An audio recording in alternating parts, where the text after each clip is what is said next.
Πειραιώς 81.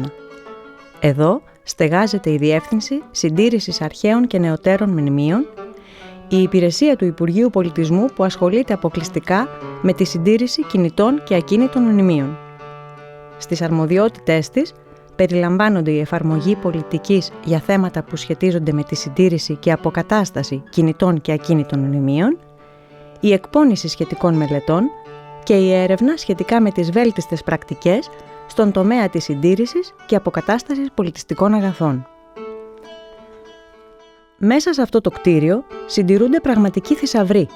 Ένας από αυτούς είναι οι αποσπασμένες τοιχογραφίες της αίθουσας Θεόφιλου από το Μουσείο Νεότερου Ελληνικού Πολιτισμού. Η αίθουσα Θεόφιλου έχει μια πολύ ενδιαφέρουσα ιστορία. Ο Θεόφιλος Χατζημιχαήλ, ο γνωστός λαϊκός ζωγράφος, ήταν άνθρωπος ιδιαίτερος, με μεγάλη έφεση στη ζωγραφική. Ζούσε συχνά σε διάφορα χωριά, φιλοξενούμενος από τους κατοίκους, στους οποίους χάριζε τα έργα που ζωγράφιζε. Το 1928, κατά τη διάρκεια της παραμονής του στην Άπη της Λέσβου, ζωγράφισε τους τοίχους του δωματίου που χρησίμευε ως χώρος υποδοχής των επισκεπτών της οικίας της Μαριγός Ζόλκου, το επωνομαζόμενο «Καλό Δωμάτιο» ή «Μουσαφίρ Οντάς». Το 1965, η οικία Ζόλκου χαρακτηρίστηκε από την Αρχαιολογική Υπηρεσία ως οικοδόμημα χρήζων ειδικής προστασίας για να αποχαρακτηριστεί, άγνωστο πώς, το 1968 κατά τη διάρκεια της δικτατορίας, υπό τον όρο να μην καταστραφούν οι τοιχογραφίες του Θεόφιλου. Λίγο αργότερα όμως, οι τοιχογραφίες αποτυχίστηκαν και μεταφέρθηκαν στην Αθήνα με τη δικαιολογία ότι θα παρουσιαστούν σε έκθεση στην Ελληνοαμερικανική Ένωση. Όντως, εκτέθηκαν εκεί στις 17 Μαρτίου 1970. Ο πραγματικός λόγος της έκθεσης όμως ήταν η ανέβρεση αγοραστών για τα έργα που κοστολογήθηκαν στην τιμή των 3,5 εκατομμυρίων δραχμών. Στην αίθουσα της Ελληνοαμερικανικής Ενώσεως έγινε η έκθεση τοιχογραφιών και πινάκων του μεγάλου Έλληνος λαϊκού ζωγράφου Θεοφίλου. Ο Θεόφιλος συνέδεσε το έργο της ζωής του με την νεότερη ελληνική παράδοση και οι πίνακες του έχουν έντονο το ελληνικό χρώμα. Ο μεγάλος αυτός Έλλην λαϊκός ζωγράφος, Θεόφιλος Χατζημιχαήλ είναι ολόκληρο το όνομά του, έχει ως γνωστόν προκαλέσει παγκοσμίως το ενδιαφέρον των φιλοτέχνων με το έργο του.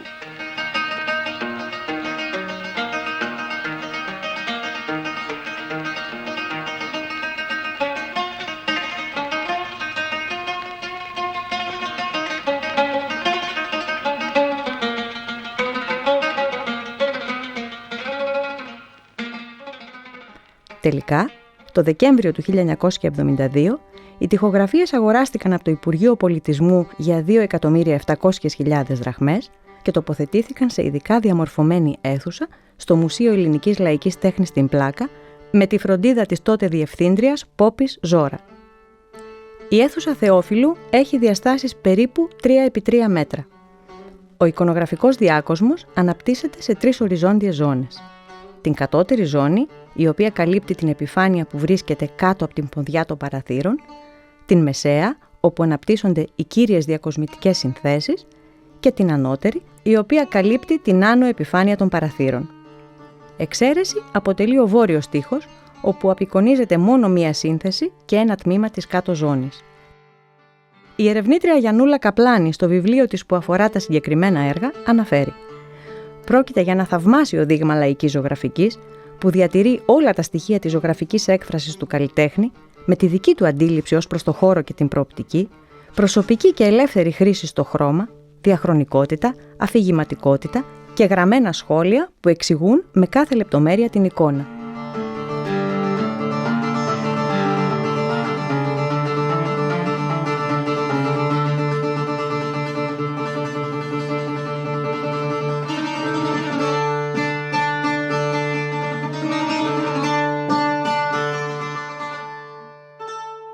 Θεόφιλο αποτελεί η σύνθεση 33 τμήματων αποσπασμένης τοιχογραφίας. Η συντήρησή τους εντάχθηκε τον Ιανουάριο του 2015 ως έργο ΕΣΠΑ της υπηρεσίας μας και αφορά στη μετεγκατάσταση του Μουσείου Ελληνικής Λαϊκής Τέχνης σε συγκρότημα ιδιοκτησιών του Υπουργείου Πολιτισμού στην Πλάκα. Η μελέτη συντήρησης εκπονήθηκε από την υπηρεσία, η οποία εγκρίθηκε με υπουργική απόφαση μετά από γνωμοδότηση του Κεντρικού Συμβουλίου. Οι επεμβάσεις συντήρησης ακολούθησαν την εγκεκριμένη μελέτη και έγιναν με στόχο την αποκατάσταση των τοιχογραφιών στην αρχική μορφή τους, την επιβράδυνση των μηχανισμών φθοράς, σύμφωνα με την αρχή της αντιστρεψιμότητας υλικών και μεθόδων. Από κάθε τμήμα τοιχογραφίας, μετά την αποτύχησή της από την ηλικία Ζόλκου, σύμφωνα με την τότε πρακτική, αφαιρέθηκε σχεδόν όλο το αυθεντικό υποστρωμά του, ενισχύθηκε με ύφασμα και καρφώθηκε σε ξύλινα τελάρα. Η μεταβολή του υποστρώματος από άκαμπτο σε εύκαμπτο αλλίωσε το χαρακτήρα αφενός, αλλά και μετά από σχεδόν 50 χρόνια δημιούργησε φθορές που παρατηρούνται σε πίνακες ζωγραφικής και οφείλονται στο οργανικό υπόστρωμα και στις διακυμάνσεις των συνθηκών του περιβάλλοντος, ακόμα και σε ένα μουσιακό χώρο. Η συντήρηση των έργων έγινε κυρίως από μόνιμο προσωπικό της υπηρεσίας, αλλά και από προσωπικό που προσλήφθηκε για το σκοπό αυτό. Το έργο είχε 90% απορρόφηση και ολοκληρώθηκε εντός χρονοδιαγράμματος. Τα συντηρημένα έργα έχουν ήδη επιστραφεί στο μουσείο και θα τοποθετηθούν στην καινούργια αίθουσα Θεόφιλου όταν ολοκληρωθεί η αποκατάσταση του νέου συγκροτήματος, το οποίο και είναι έργο της Διεύθυνσης Προστασίας και αναστήλωση νεότερων μνημείων.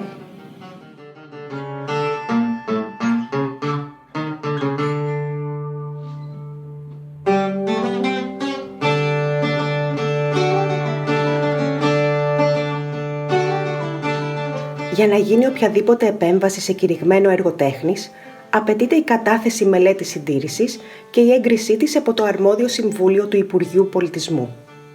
Η μελέτη συντήρησης των αποσπασμένων τοιχογραφιών της οικίας Ζόλκου περιλαμβάνει την εικονογραφική ανάλυση των έργων, την κατάσταση διατήρησής τους, τους παράγοντες φθοράς, τις προτάσεις συντήρησης όπου αναφέρονται τα υλικά και οι προτινόμενες μέθοδοι συντήρησης, καθώς και τη φωτογραφική και σχεδιαστική τεκμηρίωση των έργων. Η τεκμηρίωση δεν σταματά στη μελέτη συντήρησης. Είναι μια δυναμική διαδικασία που διαρκώς εξελίσσεται, καθώς νέες τεχνικές εφαρμόζονται και καινούρια στοιχεία έρχονται στο φως. Για παράδειγμα, κατά τη φωτογράφηση με υπεριώδη ακτινοβολία εδώ στο Δράκο, παρατηρήθηκαν και καταγράφηκαν σύμφωνα με την έκταση και την ένταση του φθορισμού οι χρωματικές συμπληρώσεις. Διαπιστώθηκε έτσι ότι οι προηγούμενες επεμβάσεις καταλάμβαναν πολύ μεγάλο μέρος του έργου. Η Διεύθυνση Συντήρησης πρόσφατα απέκτησε 2 τρισδιάστατους αρωτές και έχουμε ξεκινήσει να εκπαιδευόμαστε στα προγράμματα χειρισμού τους. Η τρισδιάστατη σάρωση χρησιμοποιείται όλο και περισσότερο τα τελευταία χρόνια στην τεκμηρίωση έργων τέχνης, αφενός γιατί παρέχει υψηλότατη ευκρίνεια σε μικρό χρονικό διάστημα, αφετέρου γιατί το κόστος του εξοπλισμού διαρκώς μειώνεται, γεγονός που καθιστά προσιτή την προμήθειά του.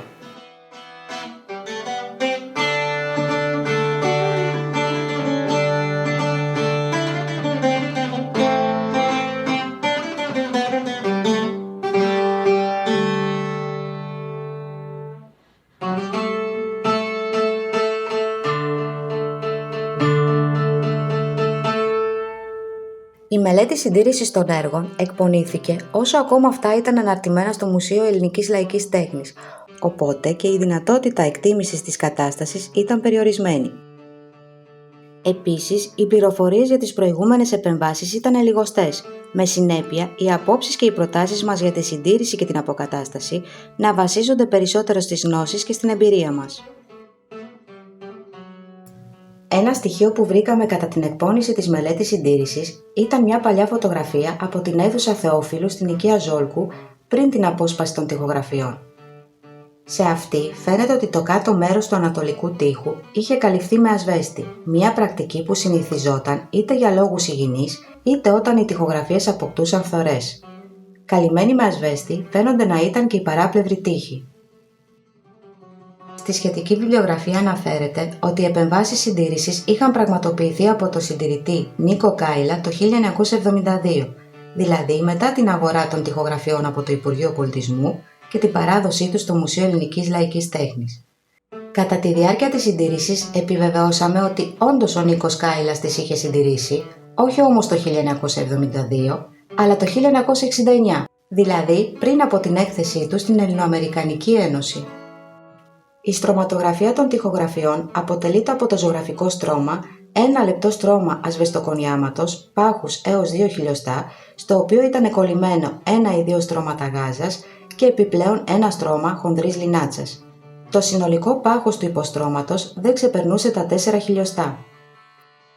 Το κυριότερο πρόβλημα που θέλαμε να αντιμετωπίσουμε ήταν η ακαταλληλότητα των υποστηριγμάτων. Τα έργα είχαν τοποθετηθεί σε ξύλινα τελάρα και είχαν συγκρατηθεί περιμετρικά με μεταλλικά καρφιά ως πίνακες. Επιπλέον, μετά τη συστηματική παρατήρηση κατά τη τεκμηρίωση, έγινε σαφές ότι η ζωγραφική επιφάνεια είχε εκτεταμένες απώλειες, οι οποίες είχαν αντιμετωπιστεί κατά τη διάρκεια των προηγούμενων εργασιών συντήρησης με μεικτές τεχνικές αισθητικής αποκατάστασης που δεν διευκόλυναν την ανάγνωση του έργου. Τέλος, το ζωγραφικό στρώμα παρουσίαζε μία κιτρινοπή απόχρωση που οφειλόταν στην εφαρμογή βερνικιού, το οποίο είχε αλλοιωθεί λόγω φυσικής γύρανσης. Όλα τα στοιχεία αυτά, καθώς και όσα συλλέχθηκαν κατά τη διερεύνηση, βελτίωσαν τις προτάσεις μας, αλλά και τελικά τις ίδιες τις εργασίες συντήρησης.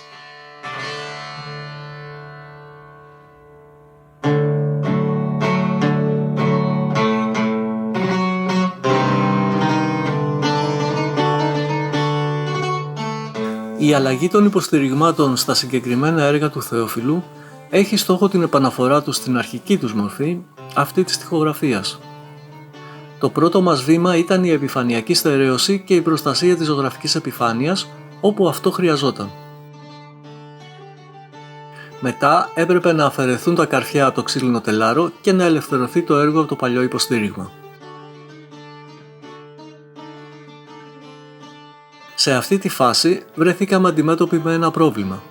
Σε αρκετές περιπτώσεις από την προηγούμενη επέμβαση υπήρχε διπλωμένο στα πλαϊνά αλλά και στο πίσω μέρος του τελάρου τμήμα αυθεντικής τοιχογραφίας το οποίο έπρεπε να αποκατασταθεί. Αυτό θα άλλαζε τη διάσταση του έργου, αλλά θα επηρέαζε επίσης τις διαστάσεις των υπολείπων τοιχογραφιών καθώς και ολόκληρου του τοίχου. Στο έργο Ερωτόκριτος και Αρετούσα, για παράδειγμα, αναγκαστήκαμε να προσθέσουμε 1,5 εκατοστό στο κάτω μέρος για να ισορροπεί τις διαστάσεις των υπόλοιπων έργων του τοίχου. Καταλάβαμε πως ήταν επιτακτικό να ελέγχουμε όλα τα έργα κάθε τοίχου ως μονάδες και ως σύνολο πριν γίνουν τα νέα υποστηρίγματα και να διορθώνουμε αναλόγως. Αλλιώς θα προέκυπταν σοβαρά προβλήματα στις διαστάσεις κατά την τελική τοποθέτησή τους.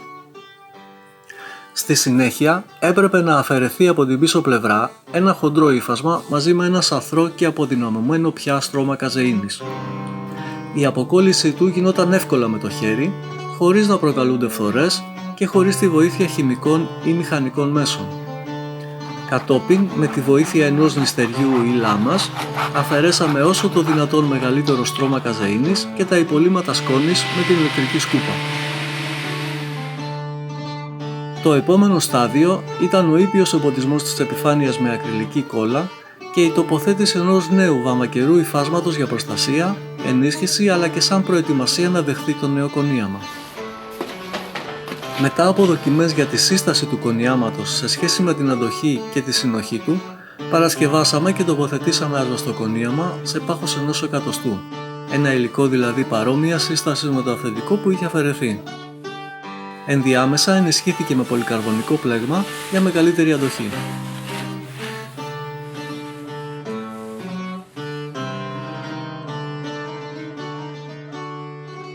Επόμενο στάδιο ήταν η συγκόλληση ενός αφρόδου υλικού, του ντεπρών, το οποίο λειτουργεί και ως θυσιαζόμενο στρώμα. Σκοπός του είναι αφενός να εμποδίζει την επαφή των επόμενων υλικών με το κονίαμα, να απορροφά κραδασμούς και να δίνει ελαστικότητα. Αφετέρου, σε μελλοντικές επεμβάσεις να αφαιρείται εύκολα με ακετόνι ή μηχανικά. Στη συνέχεια κολλήθηκαν επίπεδες κυψελωτές πλάκες αλουμινίου. Επιλέξαμε αυτό το υλικό γιατί είναι ανθεκτικό στην οξύδωση, ελαφρύ αλλά και οικονομικό. Εφαρμόσαμε πίεση για να απλωθεί η κόλλα και παρέμεινε έτσι για 24 ώρες τουλάχιστον. Με κονίαμα καλύφθηκαν και τα κενά στις πλευρικές επιφάνειες του υποστηρίγματος για να πατήσει το βαμβακερό ύφασμα που εσκεμμένα αφήσαμε να περισσεύει σε προηγούμενο στάδιο. Έτσι ώστε σε αυτή τη φάση να το κολλήσουμε στο πίσω μέρος του αλουμινιένιου πλαισίου ως επιπλέον δικλείδα ασφαλείας. Τέλος, καλύψαμε το ύφασμα αυτό με αραιό κονίαμα και πινέλο, αφαιρέσαμε όσο δεν χρειάζονταν και εδώ ολοκληρώθηκε η διαδικασία εφαρμογής του νέου υποστηρίγματος.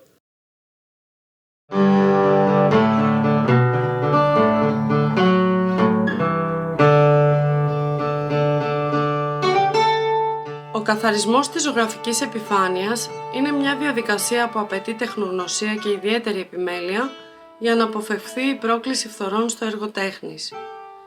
Στο συγκεκριμένο έργο η ζωγραφική επιφάνεια ήταν σταθερή, οπότε δεν χρειάστηκε να γίνει στερέωση. Αρχικά έγιναν δοκιμές καθαρισμού με διαφορετικούς διαλύτες για να ελεγχθεί η ανθεκτικότητα των χρωστικών και στη συνέχεια προχωρήσαμε στον καθαρισμό της ζωγραφικής επιφάνειας από τους ρήπους και το οξυδωμένο βερνίκι με απιονισμένο νερό, ήπιους διαλύτες και μηχανικά μέσα.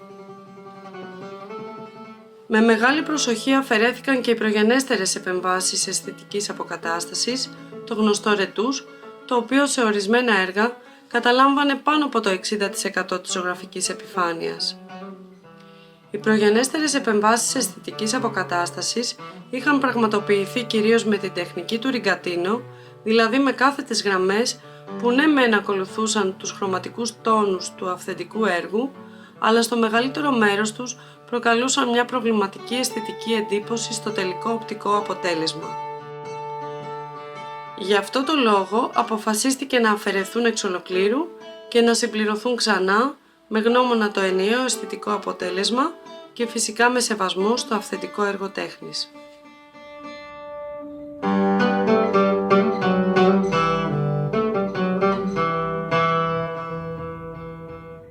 Η διερεύνηση των χρωστικών στη συγκεκριμένη τοιχογραφία πραγματοποιήθηκε με τη χρήση των μη καταστρεπτικών μεθόδων φασματοσκοπίας φθορισμού ακτίνων Χ και φασματοσκοπίας διάχυτης ανάκλασης με οπτική ίνα. Οι εν λόγω φασματοσκοπικές μέθοδοι αποτελούν βασικά εργαλεία στην ανίχνευση των χρωστικών σε έργα πολιτιστικής κληρονομιάς, γιατί δεν απαιτείται δειγματοληψία ή προετοιμασία του δείγματος. Ειδικότερα, η φασματοσκοπία φθορισμού ακτίνων Χ χρησιμοποιείται για να αναγνωριστούν τα χημικά στοιχεία των χρωστικών, ενώ η φασματοσκοπία διάχυτης ανάκλασης παρέχει πληροφορίες σχετικά με τη συμμετρία, το σθένος και τη συγκέντρωση των χημικών στοιχείων στο υποεξέταση δείγμα. Τα αποτελέσματα της εξέτασης της κόκκινης χρωματικής εντύπωσης παρουσιάζονται στα σχήματα 1 και 2. Στο φάσμα της φασματοσκοπίας φθορισμού ακτίνων Χ, η μεγάλη περιεκτικότητα σε σίδερο αποτελεί ισχυρή ένδειξη για την παρουσία κόκκινης όχρας, η οποία έχει ως κύριο συστατικό τον αιματίτη. Σε μικρότερες περιεκτικότητες βλέπουμε το μόλιβδο που παραπέμπει στη χρήση μήνιου. Αντίστοιχα, το φάσμα διάχυτης ανάκλασης παρουσιάζει παρόμοια μορφολογικά χαρακτηριστικά με το φάσμα αναφοράς της κόκκινης όχρας. Τα παραπάνω ευρήματα οδηγούν στο συμπέρασμα ότι για την απόδοση των κόκκινων χρωματικών εντυπώσεων χρησιμοποιήθηκε κόκκινη όχρα πλούσια σε αιματίτη που πιθανότατα αναμίχθηκε με μήνυο. Με την ίδια μεθοδολογία εξετάστηκαν και οι υπόλοιπες χρωστικές και επιγραμματικά προκύπτει ότι για την απόδοση των καφέ χρωματικών εντυπώσεων χρησιμοποιήθηκε κάποια γεώδης χρωστική με βασικό συστατικό τον αιματίτη. Για την απόδοση των μπλε χρωμάτων, ο ζωγράφος χρησιμοποίησε ultramarine και για την απόδοση των πράσινων και γαλαζοπράσινων χρωμάτων χρησιμοποιήθηκε κάποια πράσινη γη σε συνδυασμό πιθανότατα με ultramarine. Η εφαρμογή των παραπάνω τεχνικών παρουσιάζει σημαντικά πλεονεκτήματα όπως ευκολία στη χρήση, καθώς και υψηλή ταχύτητα λήψης και ερμηνείας των δεδομένων, επιτρέποντας τη γρήγορη διερεύνηση του έργου και τον άμεσο και αξιόπιστο χαρακτηρισμό των χρωστικών του.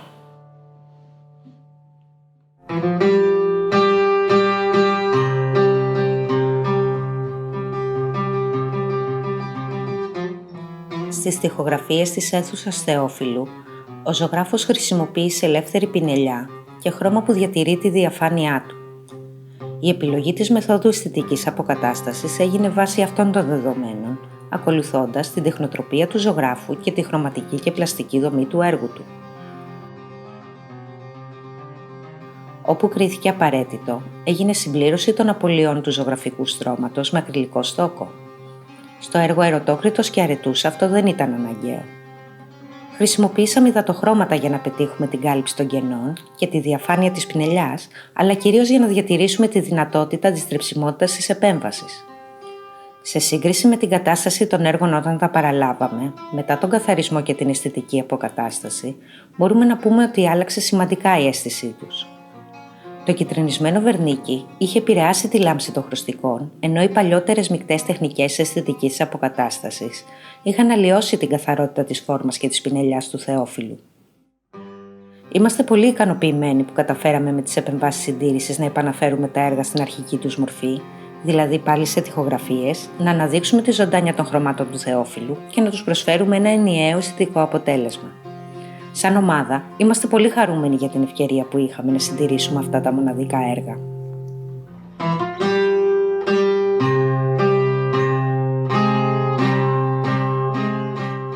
Οι αποτυχισμένες τοιχογραφίες της αίθουσας Θεόφιλου είναι πλέον συντηρημένες, αποκατεστημένες στις αρχικές τους διαστάσεις και τοποθετημένες σε σταθερό και άκαμπτο υπόστρωμα. Έχουν ήδη μεταφερθεί στην αποθήκη του Μουσείου Νεότερου Ελληνικού Πολιτισμού, περιμένοντας υπομονετικά την ανάδειξή τους στη νέα τους κατοικία, στην καινούρια αίθουσα Θεόφιλου. Εκεί θα μπορέσει πλέον το κοινό να απολαύσει αυτά τα υπέροχα έργα τέχνης και να κάνει ένα ταξίδι στο χρόνο, αλλά και στον κόσμο του Θεόφιλου, του μοναδικού αυτού λαϊκού ζωγράφου.